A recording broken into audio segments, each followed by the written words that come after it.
Comme une partie de plus en plus grandissante de la population, Valérie Fraser, une Montréalaise dans la vingtaine, souffre d'obésité.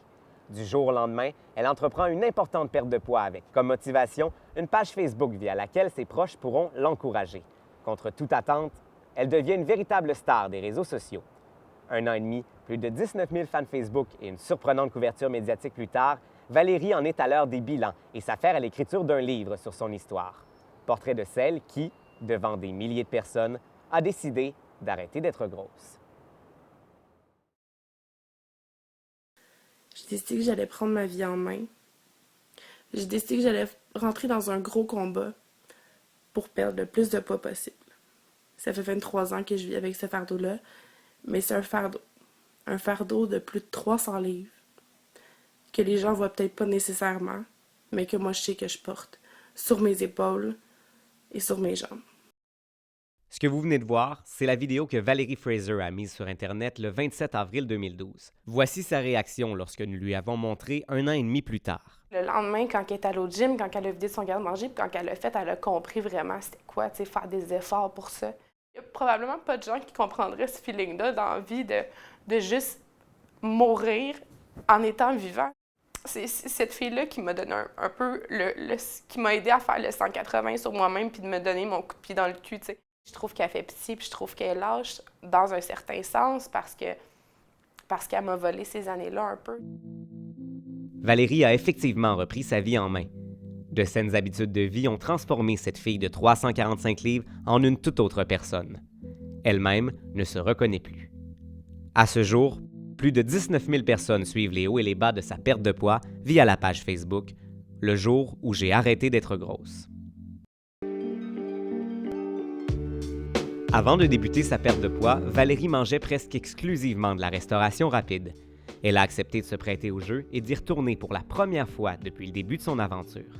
Pour illustrer ses anciennes habitudes, nous y avons commandé ce qu'elle mangeait régulièrement en une journée.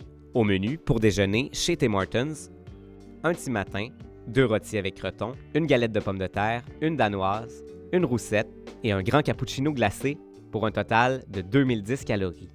Souvent, Valérie dînait et soupait chez McDonald's. Voici ce qu'elle pouvait commander. 2 McDoubles, 2 juniors au poulet, un Big Mac, 20 McCroquettes, un grand et un moyen format de frites, un grand et un moyen Coke et un McFlurry pour un total de 5 150 calories chez McDonald's et un grand total de 7 160 calories, soit plus du triple de l'apport quotidien recommandé pour Valérie. Pour moi, ça, c'est au moins 3 ou 4 personnes qui peuvent manger tout ça.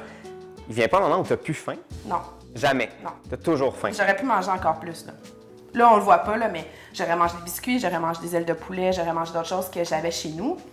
Mais ça, j'aurais pu en manger plus. Il n'y a pas une honte qui vient avec ça? J'essayais de me convaincre moi-même que ce que je faisais, c'était correct, là, en faisant croire qu'il y avait des gens avec qui, dans le fond, c'est comme si j'appelais ma sœur au téléphone, puis je disais « Qu'est-ce que tu veux? » Puis là, ben, je faisais à croire que je commandais un trio de plus pour elle. Il n'y a personne. Il y a personne. Je me couchais avec ça, mais c'est ça. C'était notre relation. Tu dormais avec un hamburger. On dirait que je comprends pas comment. Ben, je passais au McDonald's, puis je me prenais 2 trios. J'arrivais chez nous, puis là, je mangeais des hamburgers sur le bord de mon lit, assis sur le bord de mon lit, écouter la télé. Puis à un moment donné, mais je finissais par m'endormir parce que j'étais fatiguée, puis je digérais. Mais je m'endormais, puis j'avais un hamburger dans mes mains. Là. C'est arrivé beaucoup plus que 10 fois. Là. Qu'est-ce qui te manque le plus dans la malbouffe? Je pense que c'est ce sentiment-là d'être vraiment bourré. J'étais dans l'ancienne moi, là, je mangerais tout ce qu'il y a là d'un coup. Puis tu sais que tu serais capable. Pas séparé, là. Je mangerais tout. Puis je sais que je serais capable. Je sais. Puis je serais pas malade, puis je vomirais pas, puis je filerais pas mal. Je mangerais tout. Puis c'est une drogue que je me suis départie de. Puis ma vie va bien depuis ce temps-là, mais ça sera toujours dans ma tête. T'sais. Il y a 2 jours, j'étais dans mon char, puis je me suis dit, personne ne saurait que tu mangeras un hamburger aujourd'hui. Quand tu es avec ton ex, puis tu te rends compte que ta relation est malsaine, puis tu veux lâcher ça, bien, quand la journée tu lâches prise, tu veux pas revenir avec, bien, c'est la même chose. Tu passes à d'autres choses, puis tu tombes en relation avec quelque chose d'autre, puis en ce moment, bien, ma plus belle relation, bien, c'est ma vie présente. Ça, c'était ma vie avant, ouais. Puis maintenant, bien, c'est une toute autre chose. C'est une bonne chose. Oui, une très bonne chose.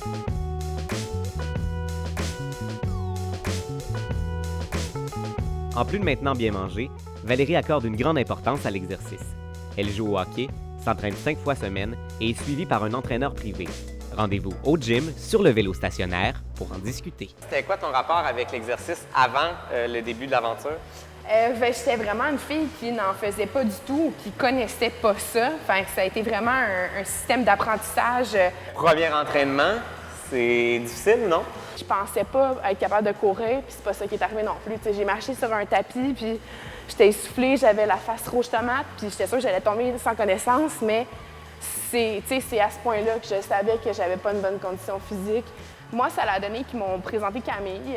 C'est vraiment la personne avec qui j'ai été capable d'échanger, qui m'a appris à avoir confiance en moi puis à me trouver forte là-dedans. C'est la seule personne avec qui je faisais le jour où j'ai arrêté d'être grosse. T'sais. J'avais peur en lui disant que ça allait être long de sa réaction. C'est la première chose qui m'est venue en tête. Je me suis dit, OK, comme il faut qu'elle sache que ça va prendre du temps. T'sais. Tu fais quoi pour te motiver quand ça ne tente pas? Je fais juste me dire que la journée, si je ne le fais pas là, j'aurais pas le goût d'y aller demain. J'aurais pas le goût d'y aller après-demain non plus. Je vais me dire, ben t'en as pas besoin tant que ça, prenons une pause, mais la pause peut être très longue, là. Ouais. Parce que j'ai quand même ce pattern-là d'être la fille qui est tout le temps assise sur son divan, rien faire, là. J'ai été 23 ans de ma vie comme ça. Fait que ça se peut que ça revienne du jour au lendemain. Mais, tu sais, c'est d'y aller. Une fois que t'es là, c'est fait. C'est elle qui fait le travail. T'as beau être le meilleur coach au monde, là. Si la personne n'en veut pas, il n'y a rien qui va se passer. La deuxième vidéo que tu as mise sur ta page YouTube, c'est la pesée officielle après 2 mois. Tu te sentais comment à ce moment-là? C'est sûr que c'était émotif pour moi parce que je pensais jamais être capable de faire ça. C'est un gros chiffre, c'est quelque chose qui m'est jamais arrivé. D'habitude, je le prends, ce 30 livres-là. Je le perds pas. J'avais vraiment le goût de brailler. Je m'en souviens. J'avais vraiment le goût de pleurer. Pourquoi? Parce que j'étais contente pour elle. Tu pourrais dire qu'aujourd'hui, tu aimes faire de l'exercice? Ouais. T'aurais-tu cru à ça il y a 1 an et demi? Non, mais je connaissais pas ça. Là, ça fait partie de moi, puis j'aime ça. Fait que je suis contente. Je suis heureuse là-dedans. Mais bravo! Good job! Hey, je suis soufflée, c'est épuisé. Fais-toi-en pas.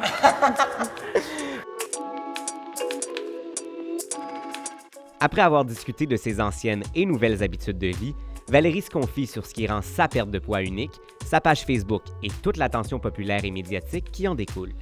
Pourquoi avoir décidé au tout début de faire une page Facebook sur ton expérience? Puis je me suis dit ça, je vais tellement en parler que ça va gosser du monde. Fait que j'aime mieux me faire une page, suis-la pas, ça me dérange pas.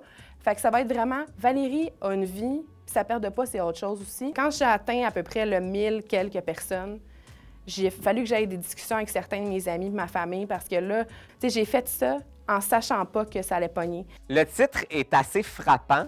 Pourquoi avoir décidé d'appeler ça le jour où j'ai arrêté d'être grosse? C'est choquant, mais c'est un bon brand à traîner. Ça me va bien, parce que j'ai toujours été la grosse. On n'ose pas dire ça. Toi, Ouais. t'es à l'aise avec ça? T'étais grosse. Toi, c'est ça le mot, là. Tu sais, on s'en fout, là. À un moment donné, il faut arrêter de penser au terme puis penser à soi-même, tu sais. Je vais toujours être une grosse pour quelqu'un qui me connaît pas, qui suit pas ma page, qui me voit dans le métro, il va se dire que je suis une grosse, là. C'est un mot comme un autre, tu sais. Le fait d'être public, ça amène aussi des désavantages. Il y a des gens qui sont méchants avec toi. Comment tu gères ces personnes-là? Bien, je trouve ça drôle, là. À un moment donné, je me dis, tu sais, j'ai-tu une vie pathétique pour aller mentir sur Internet? J'ai pas besoin d'attention non plus à ce point-là. Qu'on pense que je veux faire ça pour être connue, c'est qu'on me connaît pas vraiment, tu sais. Une autre expérience que tu as vécue qui serait pas arrivée sans la page Facebook, c'est le magazine Clin d'œil. C'est pas un peu paradoxal? Magazine de mode, t'es pas le genre de Ouais. fille qu'on voit dans ces Non, pages-là puis d'habitude? Mais en même temps, quand on m'a expliqué que c'était un concept qui parlait de l'estime de soi, je me suis dit, je pense que je suis la personne appropriée pour parler de ça aussi. Tu sais, je vais être honnête, là. Moi, j'achète pas de magazine de mode parce qu'il n'y a pas de section pour des filles taille plus. T'sais. J'ai pas le goût d'acheter votre produit. Mais t'sais. t'étais dedans. Pourquoi tu l'as fait? Parce que justement, ces gens-là, je veux qu'ils comprennent que c'est pas parce que t'es grosse que tu peux pas être belle, tu sais. On parle de tes fans Facebook, c'est des gens que tu connais pas, que tu vois pas, que tu pour la plupart jamais rencontrés. Nous, on est allés en rencontrer quelques-uns, on les a filmés. On va te montrer ça, puis Allez. j'aimerais savoir tes réactions après. D'accord. Merci. Bonjour Valérie, je m'appelle Stéphanie et j'ai décidé de te suivre. Salut Valérie, moi c'est Gabrielle. Puis je veux juste te dire que ton processus de perte de poids m'a vraiment inspirée. Salut Val, mon prénom c'est Jennifer. J'étudie en éducation physique. J'ai perdu 75 livres. J'ai perdu 30 livres depuis 2 ans, moi aussi. Moi aujourd'hui, j'ai perdu 25 livres, puis tout ça, c'est grâce à toi. je suis vraiment fière. Puis aujourd'hui, tu es rendu à plus de 19 000 fans et je te lève mon chapeau. Félicitations. Ça te fait quoi? Je suis contente, c'est sûr, parce que c'est des gens que je vois pas. Quand on me dit, tu sais, t'es inspirante, t'es inspirante, t'es inspirante, tu te dis, aïe, aïe. Moi, la fille grosse qui mangeait toute seule dans son char des Big Mac à 2 h du matin, je suis inspirante. Hey, ça te fait une journée là, 100 000 à l'heure, tu sais. Mais ça te déconcentre pas de l'objectif premier qui était la perte de poids? Non. Moi, je vais au gym. Si j'y vais pas, j'aurais rien à dire sur cette page-là.